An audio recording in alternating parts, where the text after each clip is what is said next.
lorsque les jours d'Abu Talib touchèrent à leur fin, le prophète sallallahu alayhi wa sallam se rendit chez lui et y trouva Abdullah ibn Abi Umayya et Abu Jahl. Le prophète sallallahu alayhi wa sallam dit à son oncle: ô mon oncle, dis la ilaha illallah, dis il n'y a nulle divinité digne d'être adorée si ce n'est Allah. Cette parole me permettra de prendre ta défense auprès d'Allah. Abdullah ibn Abi Umayya et Abu Jahl lui dirent alors: délaisseras-tu la religion de Abdul Muttalib?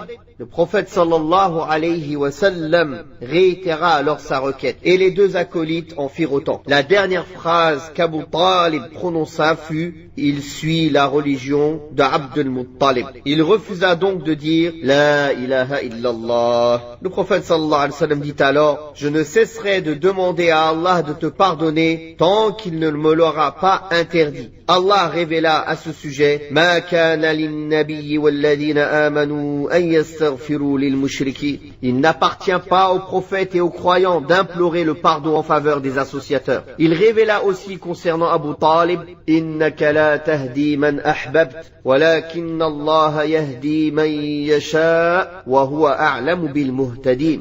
Tu ne guides pas, ô Mohammed, celui que tu aimes, mais c'est Allah qui guide qui il veut et il connaît mieux les bien guidés. Dans ce hadith, on voit que le prophète sallallahu alayhi wa sallam a dit qu'il jure de ne cesser de demander le pardon d'Allah tabaraka wa ta'ala pour Abu Talib tant que Allah ne lui interdira pas cela. Il s'est effectivement avéré que le prophète sallallahu alayhi wa sallam a imploré le pardon d'Allah pour son oncle.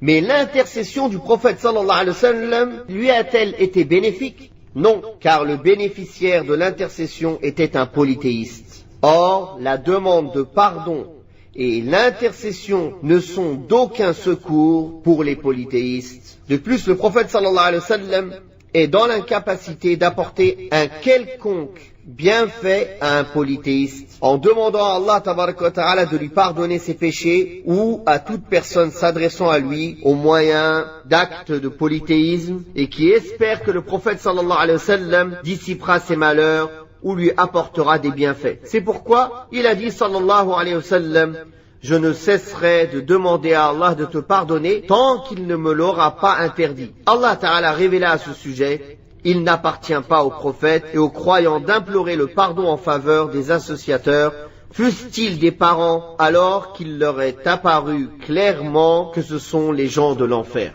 Il apparaît clairement dans cette situation qu'Allah tabaraka wa ta'ala a interdit au prophète sallallahu alayhi wa sallam d'implorer le pardon pour les polythéistes. Partant de là, si l'on suppose que le prophète sallallahu alayhi wa sallam peut intercéder dans le barzakh, dans la vie intermédiaire, il est certain qu'il n'intercédera pas en faveur d'un polythéiste qui s'adresse à lui en lui demandant l'intercession, le secours, qui sacrifie une bête ou fait un vœu pour lui, qui le divinise, place sa confiance en lui ou attend de lui qu'il réponde à ses besoins en dehors d'Allah tabaraka wa ta'ala.